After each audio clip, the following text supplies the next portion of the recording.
নমস্কার, দেখছেন Birbhum news TV. জানাবো আজকের বাছাই করা গুরুত্বপূর্ণ 10টি তাজা খবর। শুরুতেই হেডলাইন্স। জেতা আসন হারাবার জন্য প্ল্যানিং হয়েছে, নাম না করে সুকান্তকে কটাক্ষ দিলীপের। বিরাট স্বস্তি রাহুলের, মানহানি মামলায় জামিন মঞ্জুর কংগ্রেস নেতার। বসিরহাটে বিজেপির রেখার হার নিয়ে মুখ খুললেন শাহজাহান, কি বললেন? এনডিএর বৈঠকে মোদির পাশে নীতিশ নাইডু, রবিবারই শপথ, জানালো বিজেপি।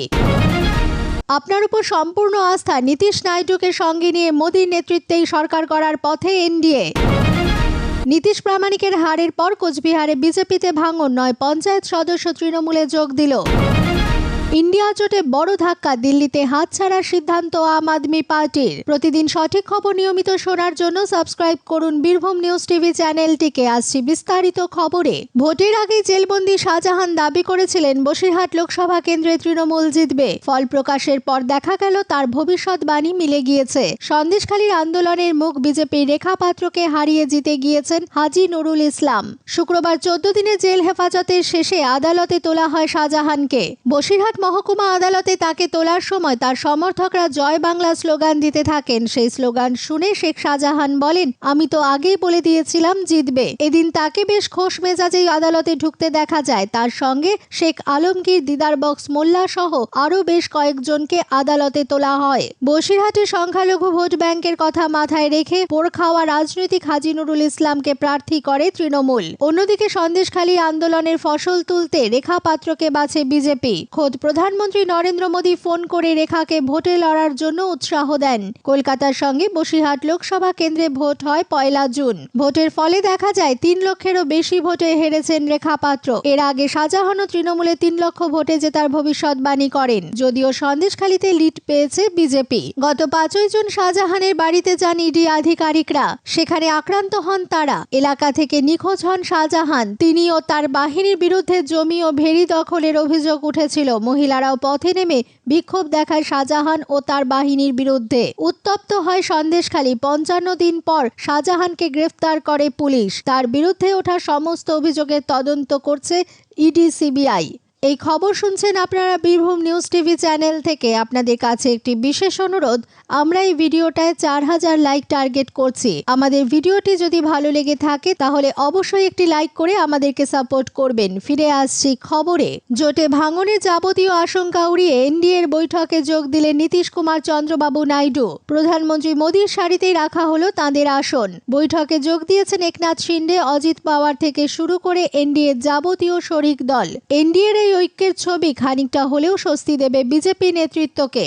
শুক্রবার সংসদে সেন্ট্রাল হলে এনডিএর সব শরিকদের সাংসদদের বৈঠক ডাকা হয়। তাতে দেশের বিভিন্ন প্রান্ত থেকে নবনির্বাচিত সাংসদরা উপস্থিত হন। যোগ দেন শরিকদের শীর্ষ নেতারাও। ওই বৈঠকেই মোদীকে প্রধানমন্ত্রী পদে মোদীর নাম প্রস্তাব করেন রাজনাথ সিং। অমিত শাহ, নীতিশ গড়করি থেকে শুরু করে নীতিশ কুমার চন্দ্রবাবু নাইডুরা সকলেই সেই প্রস্তাবে সায় দেন। সর্বসম্মতিক্রমে নেতা নির্বাচিত হন মোদী। আজ বিকালে রাষ্ট্রপতি দ্রৌপদী মুর্মুর কাছে সরকার করার দাবি জানাবে বিজেপি। আগামী রবিবার সন্ধ্যায় জাঁকজমক অনুষ্ঠানে ফের প্রধানমন্ত্রী পদে শপথ নেবেন মোদী। এদিন সরকারিভাবে একথা জানিয়েছেন বিদায়ী সাংসদ বিষয়ক মন্ত্রী প্রহ্লাদ যোশী। উল্লেখ্য, প্রধানমন্ত্রী হিসেবে নরেন্দ্র মোদীকে এ পর্যন্ত সংখ্যালঘু সরকার বা মিলিজুলি সরকার চালাতে হয়নি। কিন্তু এবার পরিস্থিতি সম্পূর্ণ আলাদা। 2/3 সংখ্যাগরিষ্ঠতার লক্ষ্য নিয়ে নেমে একক সংখ্যাগরিষ্ঠতাও জোটেনি গেরুয়া শিবিরের ভাগ্যে। সরকার চালানোর জন্য প্রধানমন্ত্রী নরেন্দ্র মোদীকে এমন 2 বন্ধুর ওপর নির্ভর করতে হচ্ছে যারা অতীতে একাধিকবার তার সঙ্গে বিশ্বাসঘাতকতা করেছেন। নীতিশ কুমার বা চন্দ্রবাবু নাইডু কেউই নেতা হিসাবে মোদীকে বিশেষ পছন্দ করেন না, সেটা কারো অজানা নয়। তবে এদিনের বৈঠকে শরিকরা উপস্থিত থেকে যেভাবে মোদীর নেতৃত্বে আস্থা দেখালেন, তাতে অন্তত এই মুহূর্তে বিজেপি নেতৃত্ব খানিকটা আশ্বস্ত হবেন। তাছাড়া নীতিশ নাইডুদের হাম সাথ সাথে বার্তা খানিক ধাক্কা দেবে বিরোধীদের সরকার গড়ার আশাতেও। লোকসভা ভোটে তৃণমূলে জগদীশ বসুনিয়ার কাছে হেরে গিয়েছেন প্রাক্তন কেন্দ্রীয় মন্ত্রী নিশীথ প্রামাণিক। আর তারপরই কোচবিহারের বিজেপিতে ভাঙনের খবর, তাও আবার একেবারে নিশীথ প্রামাণিকের খাস তালুক বলে পরিচিত ভেটাগুড়ির 2 নম্বর গ্রাম পঞ্চায়েতে। এদিন তৃণমূল কংগ্রেসের প্রার্থী জগদীশ বসুনিয়ার হাত ধরে তারা জোড়া ফুলের পতাকা হাতে তুলে নেন। 18 আসন বিশিষ্ট এই গ্রাম পঞ্চায়েতে আগে থেকে 6 জন তৃণমূল সদস্য ছিলেন। এবার 9 জন বিজেপি সদস্য তৃণমূলে যাওয়ায় সংখ্যাটি দাঁড়ালো 15। অন্যদিকে বিজেপির সংখ্যা কমে হলো 3। যদিও পঞ্চায়েত প্রধান এখনো তৃণমূল তৃণমূলে যোগদান করেননি। তবে জগদীশ বসুনিয়ার দাবি, আগামীতে বিজেপির প্রধানকে পদত্যাগ করতে বাধ্য করা হবে। বিজেপির পঞ্চায়েত সদস্যদের যোগদানের পর কার্যত বিজেপি পরিচালিত এই গ্রাম পঞ্চায়েতের দখল নিতে চলেছে তৃণমূল। অন্যদিকে গেরুয়া শিবিরের দাবি, ভয় দেখিয়ে পঞ্চায়েত সদস্যদের যোগদান করানো হয়েছে। এর আগে শীতলকুচির নয়ারহাট গ্রাম পঞ্চায়েত প্রধান তৃণমূলে যোগদান করায় সেই গ্রাম পঞ্চায়েত দখল নেয় তৃণমূল। এই মুহূর্তে কোচবিহার জেলায় 24টি গ্রাম পঞ্চায়েত বিজেপির দখলে রয়েছে। এই খবর শুনছেন আপনারা বীরভূম নিউজ টিভি চ্যানেল থেকে। আসছি পরবর্তী খবরে। ফের বিস্ফোরক বিজেপি নেতা শুভেন্দু সুকান্তকে কার্যত নিশানা দিলীপ ঘোষের। রাজ্য বিজেপি সভাপতির দাবিকে উস্কে দিলেন দিলীপ। লোকে হারা আসন জেতার জন্য প্ল্যানিং করে, এখন জেতা আসন হারাবার জন্য প্ল্যানিং হয়েছে। মেদিনীপুরে লড়তে দেওয়া হয়নি, রেজাল্ট দেখা গিয়েছে। এত সাংসদ বিধায়ক ছিল, তাহলে ভোট কমলো কেন?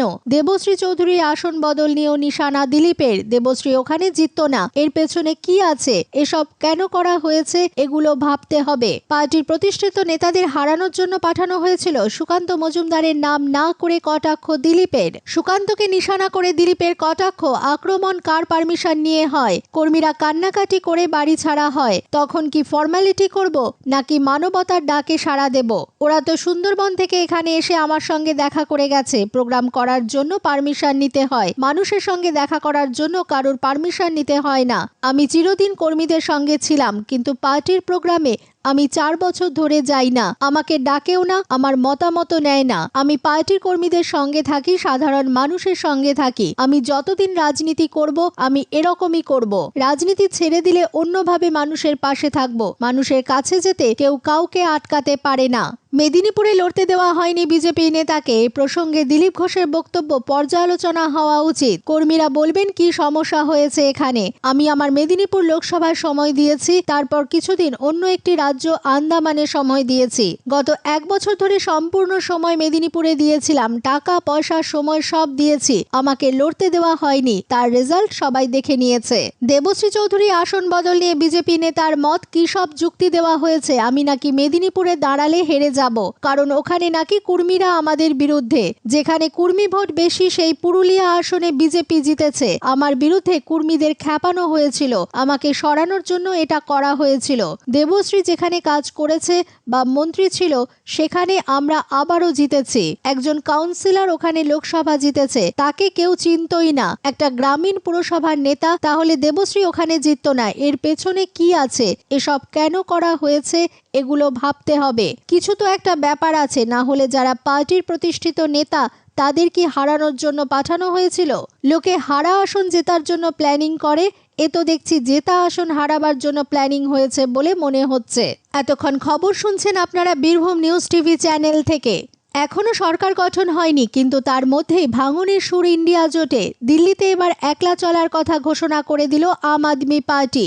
কংগ্রেসের সঙ্গে আগামী বিধানসভা নির্বাচনে তারা কোনো সমঝোতায় যাবে না বলে সাফ জানিয়ে দিয়েছেন আপের মন্ত্রী গোপাল রায়।